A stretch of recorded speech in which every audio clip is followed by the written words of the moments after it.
Look, so writ large, I think there are probably several different things that need to happen.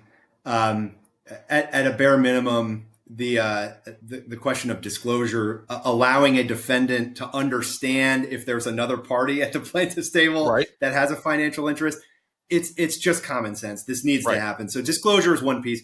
What my organization, Americans for Litigation Tax Fairness, is focused on is addressing what we think is this kind of inappropriate incentive Right. that is built into the tax code. And so, at the very here's what we don't want to have happen. There are some projections that this market could double in size within about 5 to 7 years. The returns are good. It's a non-correlated asset class. They describe it. So look, part of the problem you're going to have then, and I would submit we're already speaking of through the looking glass. We're already way past this Right. problem now.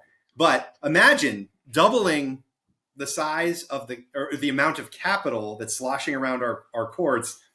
Do you really think? Let's just kind of play with some hypotheticals here. Um, let's just assume that every single case being funded right now is entirely meritorious. Right. Do you really think that just because the capital doubles, the number of meritorious cases is also going to double? And of course, no, those things are unrelated. But if you have all that capital sloshing around, what's it going to be doing? It's going to be chasing returns. What is that going to look like? It's going to look like increasingly dubious spaghetti against the wall style litigation that does nothing but tie up the courts. So if we remove the tax advantage status and put it on par with the plaintiffs, so look, if you can still do this. What our coalition is pursuing is a change. There are bills that have been introduced in the House and the Senate called the TPLF Act.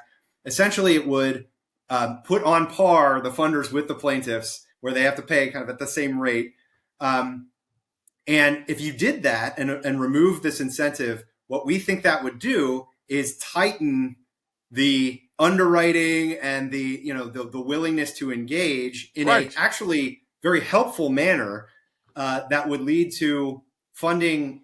You would have to double down on trying to figure out meritorious cases versus not meritorious cases because you have your ROI calculation has changed.